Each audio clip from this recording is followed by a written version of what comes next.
네, 시청자 여러분 안녕하십니까. 유튜브 채널 박홍률 TV가 처음 인사드립니다. 오늘은 박홍률 후보의 정치 이야기보다 인생 이야기와 공직 경험을 중심으로 얘기 들어보는 시간 마련했습니다. 특히 최근 시민 때 심려를 끼쳤던 부분에 대한 진솔한 이야기부터 젊은 시절 학생운동, 교사생활, 그리고 국가정보원 34년 경력까지 차분히 들어보겠습니다. 후보님, 먼저 시민 여러분께 꼭 드리고 싶은 얘기가 있으시다고요? 네, 시민 여러분 안녕하십니까? 네, 박홍률 전 시장입니다. 박홍률 후보입니다. 먼저 시민 여러분의 많은 응원과 사랑으로 시정을 6기 8기를 맡았습니다. 많은 일도 했고, 하지만은 1선 8기에 마지막에 시정 공백기가 있었습니다. 아무튼 모든 것은 저의 불찰이고 부덕의 소치라고 생각합니다. 그러나 억울한 점이 많습니다. 그런 부분은 뒤에 차분하게 시민 여러분들께 설명드리고 보고드리겠습니다. 예, 관매도 출신 박홍률 청년 시절은 어떤지 좀 궁금합니다. 학창 시절 어떻게 지내셨는지 말씀해 주시죠. 저는 사실 애딴 섬마을 출신입니다. 그 시절에는 전화 소통도 어렵고 또 교통도 어렵고 그랬습니다. 그래서 먼 바다를 보면서 목포에서 일본을 오고 가는 그런 무역선을 보면서 애딴 섬에서 성장했죠. 그때도 역시 국가를 위해서 또 우리 지역을 위해서 무슨 일을 해야 되느냐, 과연 저 애항선에 선장을 해야 되느냐, 또는 선생님이 돼야 되느냐, 여러 많은 꿈과 낭만을 가지고 있었죠. 그렇게 해서 목포로 그 다음에는 유학을 왔습니다. 지금 고교 시절이나 대학 시절에 학생 운동도 하고 제가 들었던 얘기들이 있는데 그걸 좀 간략하게 한번 소개해 주시겠어요? 저는 그 대학 시절에는 그때가 유신 체제였죠. 박정희 대통령 시절에. 그래서 유신 헌법이 공포되고 긴급조치령이라는 것이 있어가지고 상당히 체포와 구금이 많았을 때입니다. 그래서 인권이 많이 유린되기도 했죠. 그 시절에 제가 대학교 3학년이었는데 그 시절에 도산 안창호 선생의 이념 단체가 있습니다. 흥사단이라고. 거기에 아카데미 회장, 대학생 회장을 했어요. 그래서 강주에 있는 모든 4년제 대학들이 서울에 있는 대학들과 시위를 하고 계속해서 연일 시위를 했죠. 그래가지고 당시에 저도 경찰에 연행돼서 구금을 했다가 풀려난 적이 있습니다. 다시 말해서 김대중 당시에 야당 인사가 구금되어 가지고 구속돼 있었습니다. 그래서 김대중 선생 석방하라, 또 학생의 날도 없었어요. 그 정도 자유가 없습니다. 그래서 학생의 날 부활하라, 또 민주헌정으로 회복하라, 민주헌정 해봐라, 이런 구호를 외쳤습니다. 그래서 유물을 만들어가지고 뿌리다가 걸려가지고 사실상 학업을 할 수 없을 정도 될 뻔했습니다. 그러나 이러한 의식이 대학 졸업하고 또 사회에 나올 때까지 계속 이어져서 어떻게 보면 그 이념과 생각이 지금까지 흐르고 있다, 이렇게 말씀드릴 수가 있습니다. 그러면은 그 당시 활동하셨던 것들이 혹시 기록으로 남아 있는 게 있습니까? 그렇습니다. 그때 74년 12월 1일자에는 중앙일보 아시죠? 중앙일보 지방판에 약 5당 기사로 박홍률 조선대학교 학생회장이 시위를 한 기사가 5당 기사로 나와 있습니다. 그래서 명백하게 학생운동을 하고 민주화 운동, 그래서 그러한 민주정신을 확고하게 가지고 있었다, 이런 말씀을 드릴 수가 있죠. 네. 그 대학을 졸업하시고 바로 정치나 이제 공직으로 들어간 것이 아니고 짧은 그 교사 생활을 하셨다고 들었습니다. 선생님 모습도 좀 잘 어울리실 것 같은데 어떤 선생님이셨어요? 그때는 사실상 제가 총각 선생이었어요. 젊은 나이에 결혼도 안 한 총각 선생인데 덕인고등학교의 교사로 제가 채용됐습니다. 참 보람됐습니다. 그때는 소풍을 가면 또 학생들이 도시락을 또 싸가지고 선생님들이 학생들을 사랑하는 그러한 마음으로 함께, 지금 같으면 갓바위도 있었고 군산동, 수원지도 갔었고요. 우리가 소풍 갔던 기억도 생생합니다. 네. 당시 학생이었던 그런 제자들과 지금 혹시 인연이 이어진 게 있습니까? 그때가 덕인고등학교 16회들이 제 제자입니다. 신안군의 이장단 협의회 회장, 또 그런 제자도 있고요. 참 다양합니다. 그래서 지난번에도 연말에도 거기서 선생과 또 제자 사이에 또 막걸리 한잔 했고, 또 오늘이 스승의 날인데 전화가 많이 받쳤습니다. 저한테 빨리 오셔가지고 막걸리 한잔 하자고 대장 하자고 하는데 너무 바빠가지고 또 참석될지 안 될지 모르겠습니다. 네. 당시 이 제자들과 좀 만나시면은 감회가 좀 새로우시겠어요. 네. 조직이 끝나고 이후 이제 국가안전기획부, 지금 이제 국가정보원에서 한 30여 년을 근무하셨습니다. 사실 시민 입장에서는 가장 궁금한 부분입니다. 어떤 일을 하셨습니까? 지금은 행정안전부죠. 당시에는 이제 총무처라고 했어요.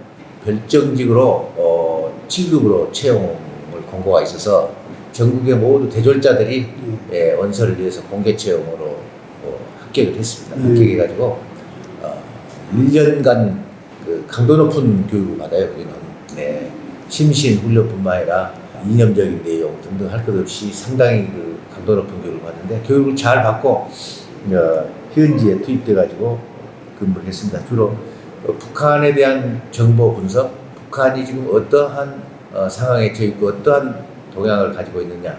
다시 말해서 그때 당시는 우리 남한을, 우리 대한민국을 침공을 하냐 안 하냐. 또 아니면은 휴전선에 어떤 진지를 구축하고 어떠한 무기들을 배치하느냐.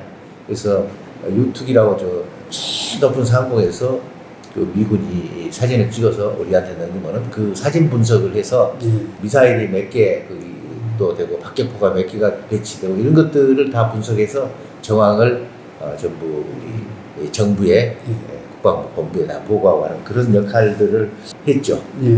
어떻게 보면은 남북한의 통일이 매우 중요한 문제이기 때문에 그런 분석 또 그래프 이런 것들을 해가지고 정황 보고를 청와대에다 많이 했었습니다.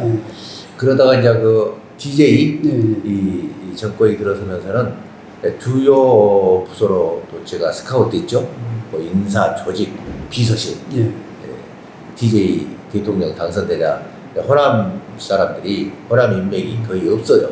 거의 한직에 있었고 그래서 제도 그쪽으로 발탁돼가지고 인사과장, 총괄 조직을 관리하는 조직과장, 또 임동원 국정원장 비서관, 또 신건 국정원장 비서관, 전용택 국정원장 비서관, 쭉 비서관 생활을 하면서 임동원 원장이 6.15 남북정상회담을 디자인하고 북한의 평양에 있는 고려호텔에 전부 짐을 꾸리는데 각 부처별로 거기 온 사람들, 또 북한의 정치보위부하고 협의해서 북한의 인민무력부 등등 정상들이 회담하기 전에 부터 김대중 대통령께서 연안비행장에 순환비행장이죠. 도착 이전까지 모든 준비를 다 저희들이 다 했죠. 그 현장이 생생합니다만은 더 구체적인 얘기는 또 기밀스러운 내용들이 있기 때문에 좀 밝히기가 좀 곤란합니다. 그렇게 국가안전보장에 대해서 열심히 하다가 노무현 대통령직 인수위원회에 전문위원으로 파견도 돼가지고 지방 분권 시대 또 그러한 정책을 가지고도 같이 토의도 하고 현장에 노무현 당선자님과 함께 집중 토론도 하고 또 인천도 하고 지역도 다니는 그러한 역할들을 했습니다. 그러다가 이제 이명박 정부로 보수 정권으로 다시 해기되니까 10년 만에 해기되니까 바로 제가 그때 당시는 충청북도의 도지부장이었습니다. 그래서 도단위 기관장이었죠. 그런데 아무런 소리도 없이 그냥 연구위원으로 교육원의 연구위원으로 보내버렸어요. 완전 자천이죠. 그래서 자존심도 상하고 또 호남의 명예도 정말 훼손된 것 같고 그래서 바로 사표를 냈습니다만은 계속 반려하다가 결론적으로 마지막 사표가 수리돼서 내가 그동안 국가에 충성을 했는데 이러한 충성한 마음을 가지고 내 고향 이 목포에서 한번 정치적으로 활동을 하면서 봉사활동을 한번 어쩌냐 시민들한테 예. 이 지역에 시민들께 충성을 한번 해보겠다 하는 마음으로 내려와서 첫 선거를 한번 했었죠. 그러나 첫 선거에서 이제 정경국 시장님하고 있습니다만은 사실 2% 받았으면 포기했을 겁니다만은 그때 30.3%를 받아버렸어요. 그래서 시민들이 어떻게 보면 제 발목을 잡은 거죠. 그래서 4년 내내 봉사 제안하고 해가지고 예. 우리 시민들이 또 인정해 주셔서 14년도에 드디어 민선 6기 시장에 당선되기도 했었죠. 그러니까 이제 이명박 대통령한테 박해를 받은 게 정치 입문하게 된 동기가 되기도 한 것 같습니다. 그렇습니다. 그런데 이 말씀을 듣다 보니까 학생 운동을 하던 경력으로 어떻게 그 정보기관에 면접에서 통과를 했을까 궁금한데 그거 어떻게 된 일이죠? 전과가 있으면은 공직에 채용이 되지 못하도록 돼 근고 이상의 형을 받으면 안 되잖아요. 그래서 저는 그 2일, 3일 구금됐다가 석방이 됐기 때문에 네. 전혀 문제가 없었습니다. 그때 그 김대중 대통령을 석방하라 등등 박정희 대통령 시절인데 박정희 대통령 체제가 무너져 버려가지고 예, 11일로. 예, 11.6으로 박 대통령 체제가 무너져 버렸습니다. 네. 독재 정권이 민주화 바람이 들어서서 전혀 문제 없이 국가기관에 입직을 하게 됐던 것이죠. 정치적인 혼란기여서 그게 정보기관에서도 그 영향을 받았다는 그 말씀인 것 같습니다. 지금까지 쭉 얘기를 들어보니까 학생운동부터 직장생활까지 전부 학창시절에는 학생운동을 하시고 직장생활은 또 통일 분야에도 전문가로 이렇게 활동을 하시고 삶의 궤적이 일관된 그런 모습을 볼 수 있었던 것 같습니다. 마지막으로 또 시민 여러분께 한번 남은 말씀 있으시면 한번 해주시죠. 우리 시민 여러분, 정치는 어떻게 보면은 시민께 보탬을 드리는 행위라고 생각합니다. 아무튼 우리 시민들을 위해서, 우리 지역을 위해서 보탬이 될 수 있는 사람이냐 아니냐 이것이 어떤 판가름이라고 생각됩니다. 그래서 저는 어떤 경력 있는 시장, 경험 있는 시장이 이런 위기의 순간 꼭 필요하지 않냐 하는 생각으로 지금 시장 후보로서, 조국혁신당 시장 후보로서 뛰고 있습니다. 시민 여러분, 마지막 기회입니다. 저를 다시 한번 선택해 주시면은 멸사봉공으로 정말 목포 지역의 현안들 모두 해결해서 우리 젊은 청년들에게 미래의 꿈을 밝히는 그런 지역 도시로 만들어내겠습니다. 네. 네. 이상으로 박홍렬 TV 첫 시간은 이렇게 마치고 두 번째 시간에는 이제 민선 6기와 8기를 맡으시면서 했던 이야기들 중심으로 좀 시민들한테 알려지지 않은 얘기, 그런 얘기들만 중심으로 재밌게 한번 엮어보겠습니다. 네. 감사합니다. 네, 감사합니다. 네.